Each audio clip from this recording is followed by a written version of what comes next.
final reader, and that's James Lopez, and he is up here from San Antonio. And just to do a little plug for him, we're both municipal liaisons for NaNoWriMo. So if you've never done it, it's the National Novel Writing Month, and we would love to chat with you about that. But he came all the way up here to do this, so thanks, James.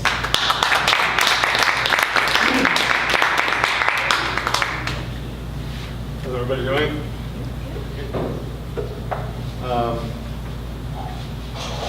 I'm going to short the reading a little, so I'll just give you a once-over. I am not this accomplished a writer, just so everybody knows. This is not all of my work.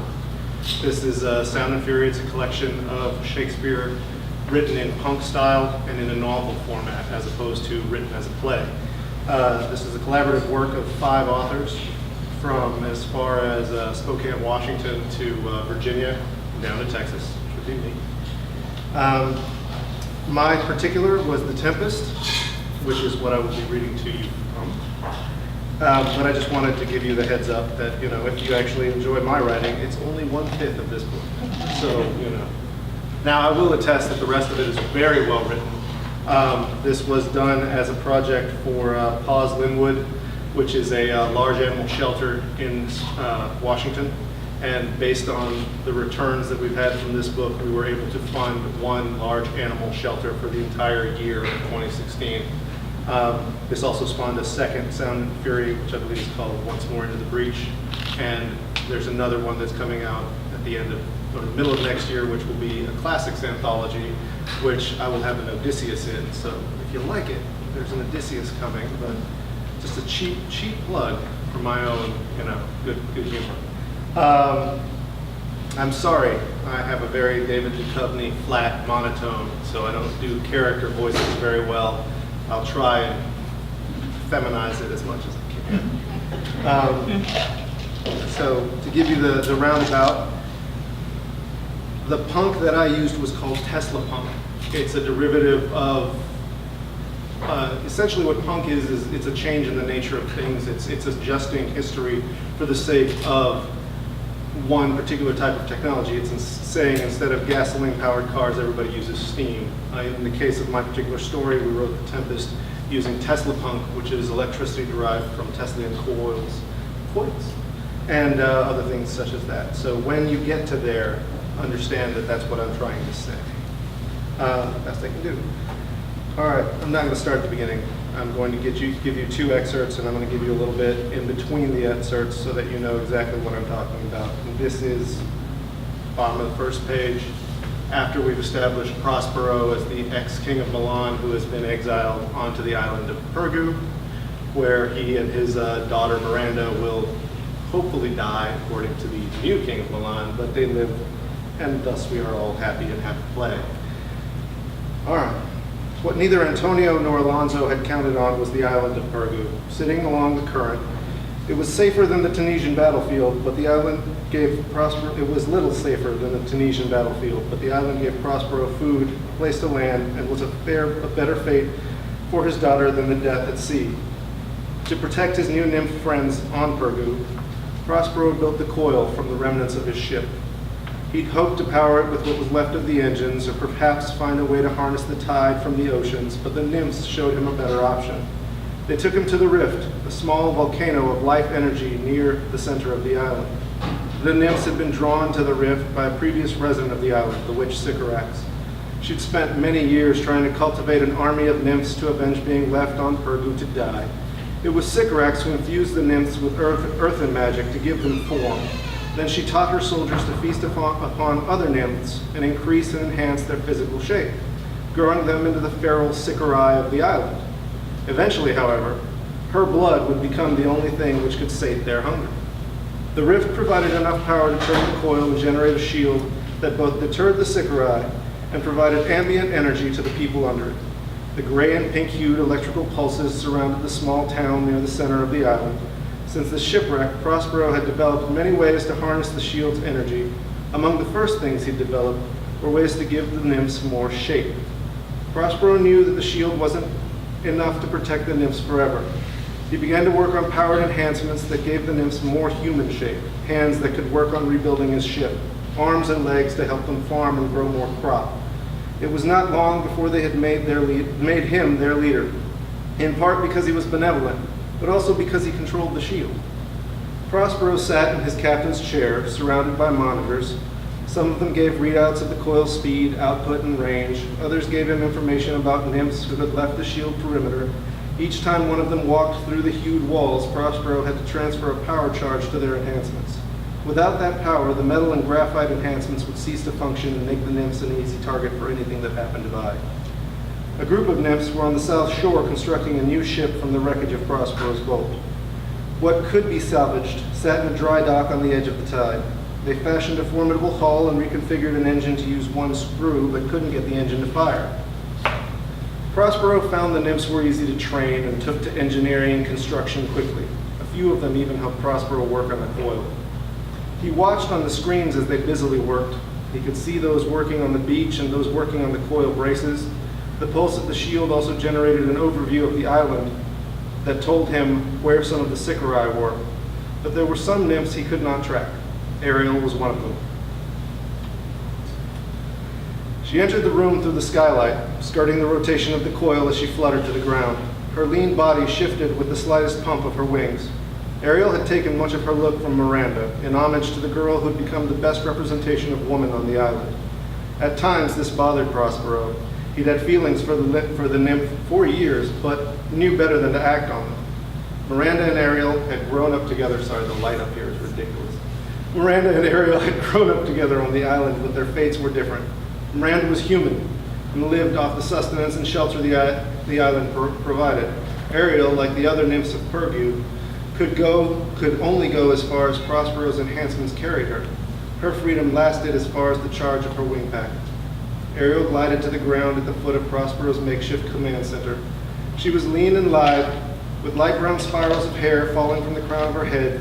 Her legs were graphite from the knee down, as were her shoulders and forearms, made from pieces of the ship. More graphite extensions were embedded to help her spine and to help build the height and to act as a frame that she could manipulate. The nymphs that wanted more out of their bodies came to Prospero for enhancements from the energy of the shield, but he knew it all came at a cost. Ariel's wings folded to her back as she basked in the shadow of the coil. The wings were cut from repurposed uniforms and wire, built to give her a taste of freedom. Prospero knew it was a limited freedom, but they had been a gift.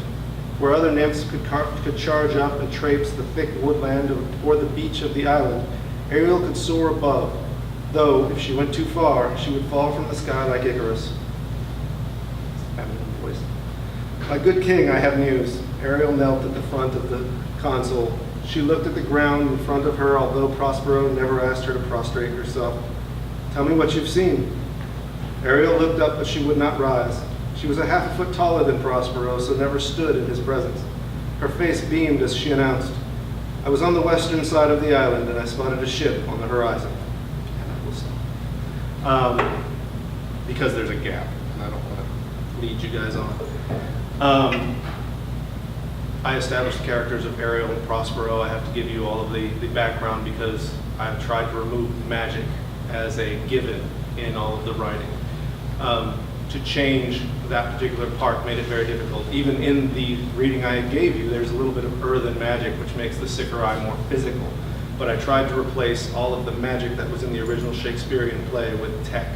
The best example of this would be in S.A. Crosby's Othello, which is also in this book, where he replaces the sea ships with airships and makes all of the embattlements and the difficulty of having to pilot ships up in the air, but gives you the same feeling that you get in the original Othello, where it is men who work ships who have to make their living far away from their lives and thus the problems of that existence. Now, I bring you back. We go a little bit forward because there's a whole bunch there that I really didn't want to have to read, to Caliban, who is our pseudo-antagonist in The Tempest. Caliban is one of the nymphs and has shape, which you get a little bit more of in the same way that Ariel has shape. She's given shape as he is given shape based entirely on the need that Prospero has for him, which is one of the things we cover, is the fact that Prospero is benevolent, but not to a fault. He's benevolent because He needs these creatures in order to survive, and thus, it's not this, oh, I'm king and I'm fancy and I give you all these things because it makes my life better. He literally only does the minimum so that he can then get back from the nymphs. It's a back and forth that you get in The Tempest, but it's often kind of glazed over because more people deal with the Miranda storyline. To continue, Caliban smiled from the floor. He had gotten his way. Prospero watched as the creature's hooves scuttled forward, and Caliban pleaded, "My king, allow me to lead a few warriors to the crash site to recover the bodies. I would hate for them to be left for the care of Sycorax's children." "An interesting thought, since you were one of those children," Miranda commented as she entered the room. She'd grown up amid the struggles with the Sycorae. Prospero had had to train her and the nymphs to defend the city, so she'd grown up much differently than the lady she would have been in Milan. A gold filigreed leaf glimmered from atop her shoulder. It was a captain's rank. Nothing more than a symbol of her father's faith in her, but the nymphs believed in it. Where Prospero had grown tired of saving their lives, Miranda had come to enjoy their praise. My guard held off a trio of Sycorae as we caught up with the returners from the port. The Sycorae had already begun to track our returners. They were organized and more cunning than we'd seen before. Her words were directed at Prospero, but her eyes stayed on Caliban.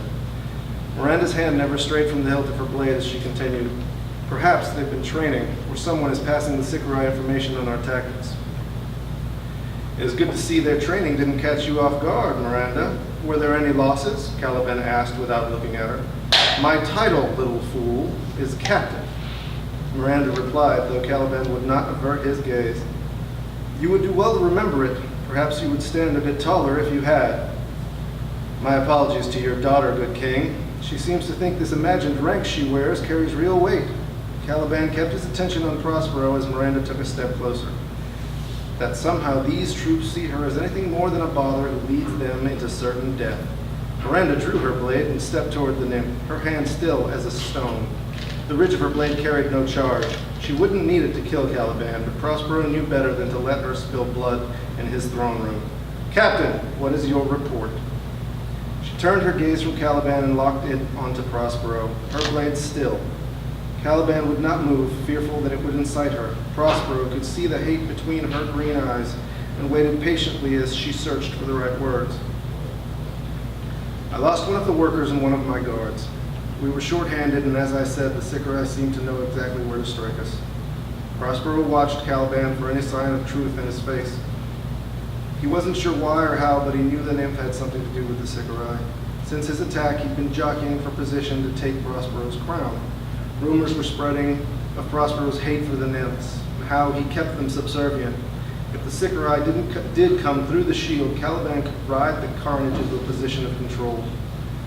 "Keep an eye on the weakest edges of the shield. If they've eaten, the Sycorae will be on the hunt tonight," Prospero commanded as he turned back to his monitors. Miranda lowered her blade and sheathed the weapon. As Prospero watched, the royal barge cracked in half as it continued toward the shore. The warship, separated from the barge, drifted toward the northeast shore. Her hull would stay intact, but most likely beach on the shore closest to the Sycorae's nests. "It seems we have guests on the island. Caliban is correct in thinking they will not last the night if we leave them to the Sycorae." Prospero slid the headset back on and keyed the microphone. "Ariel, can you see any other ships approaching shore? Can you scout for the wrecks or for some survivors?" "I can, my liege." He knew she would be spiraling around the island. "Shall I engage my monocle so that you will see them with your own eyes?" Prospero often forgot Ariel had no cameras he could not access without her consent. He'd done it as a favor in a fit of romance. Many times over, he'd regretted it. When she activated her monocle, he saw her on his screen and saw she was headed for the site of one of the wrecks. "When you arrive, give me a panoramic before you land. Until then, don't waste your charge." Miranda moved closer to her father's display and noted the projections for the warship's landing. She turned to her father and told him, "I can gather some of the guard and head for that ship, Father. We can aid the nymphs coming out of the water and secure the ship before the Sycorae get a chance to take it apart. Go quickly. If there's a need for protection, do not hesitate to contact me." He knew she wouldn't listen, but still he spoke the words of a father. Caliban sidled up to the throne as Prospero stared at the last blinking light on the ship. It was the section which would land closest to the shore. "My liege, May I offer to aid in scouting the third vessel? I know those areas well and could lead a party through them easily. It was a ploy to let Caliban outside the shield and Prospero knew it. In your state, you would do more harm than good, Caliban. The creature shook his head and smiled. Allow me the chance, my lord. Let me earn the respect you have lost from me. Prospero could have turned away, but it would only stir ire amongst the nymphs. Instead, perhaps the Sicarii would kill the fool nymph and save Prospero the trouble. Prospero stared at the design for an offshoot corridor from the main shield. He'd never tested the method for expanding a columned node, but was willing to risk it with Caliban. If you wish to earn my respect, I will show you how to do it. That's all.